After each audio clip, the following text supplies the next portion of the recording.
In the spring of 1934, a 62-year-old French anthropologist stood up in front of the Société de Psychologie in Paris and delivered what would become one of the most influential lectures in the history of social science. He was an established scholar, Émile Durkheim's nephew, a man who had spent his career studying gift exchange in archaic societies, magic, sacrifice, and the nature of the person. He was not a young man with a fresh theory, but he was only known in academic circles and almost nowhere else. The lecture he gave that evening was loose and full of digressions. He admitted he was working from notes accumulated over years and apologized for the disorder of his material. He told the audience he was going to speak about something that has been nagging him for a long time, something he could not categorize, something that kept slipping between the existing disciplines, not quite biology or psychology, not quite sociology either, but involving all this simultaneously. He called it the techniques of the body, and what he was trying to describe, with all his digressions and apologies, was something that, once you hear it, you cannot unhear. Something that changes the way you look at every person you see moving through the world for the rest of your life.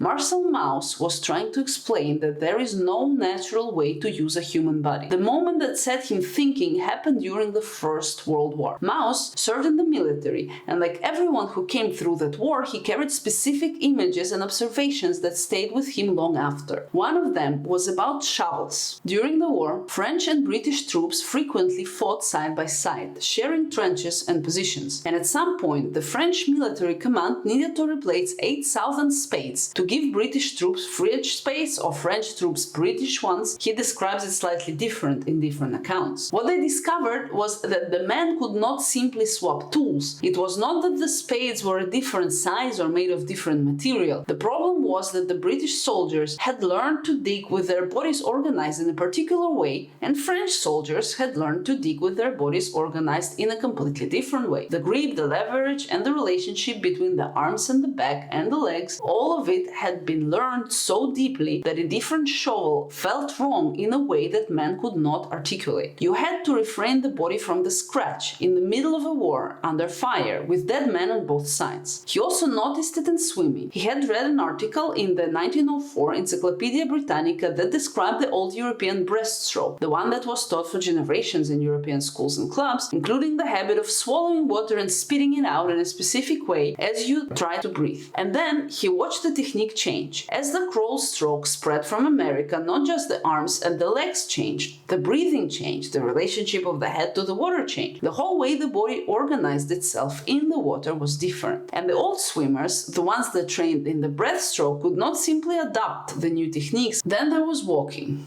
While being admitted in a hospital, Mauss noticed that French girls, somewhere around the 20s and 30s, had started to walk differently. The gait had changed completely, and he had seen it somewhere before. He traced it and was shocked by his own discovery. The reason for the change was cinema. American films were flooding France, and young women were watching American actresses walk and absorbing it unconsciously without anyone telling them to. The body had learned from what it saw on the screen. He also thought about the Maori of New Zealand, where he had read accounts of a very specific feminine walk, a loose swinging movement of the hips called the oni oni, which was actively taught by mothers to their daughters. A gait so culturally specific that it had a name required active teaching, and its absence was noticeable enough to warrant correction. He sat with all of these observations for years, and eventually the same question forced itself out of all of them. If British and French soldiers can't use the same shovel, if American cinema can change how a generation of Parisian women walk, if Maori mothers teach their daughters a specific way of moving their hips, what exactly is natural about the way a human body moves? His answer, carefully considered, essentially nothing. This is where Mauss reached for a word. He thought about using the French habitude, translated as habit or custom, but he found it insufficient. Habit implies something individual, something that an individual acquires through repetition. What he has pointing at was shared, collective, transmitted across generations generations, embedded in the social fabric so completely that it was invisible to people. He needed something that captured all of that. So he went back to Latin and took the word from Aristotle, habitus. It does not mean a single habit, it means the accumulated, embodied dispositions of a person shaped by their social world. The way the body holds itself, the techniques through which it performs the most basic acts of being alive, walking, sitting, running, eating, sleeping, carrying groceries, etc. All of it learned through social interactions and observations, carrying in each person's flesh the imprint of the specific world they grew up in. He meant something precise and radical at the same time, that what we take to be natural, what feels just like the body doing what bodies do, is almost always a kind of technique, a learned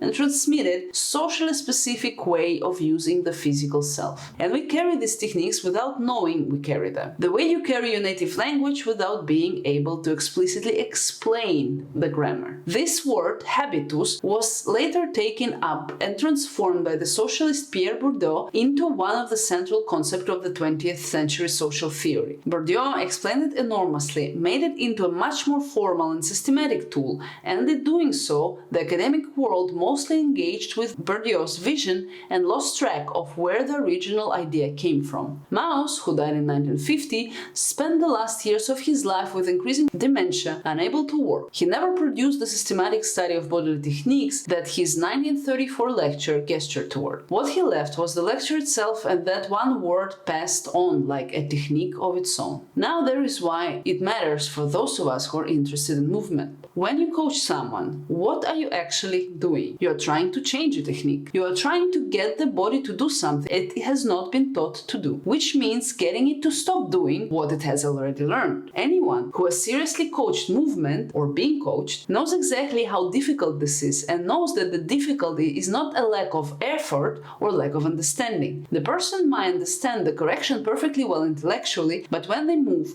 the old pattern comes back and it shows impossible to alter it. The old pattern lives somewhere below understanding. This is the reason.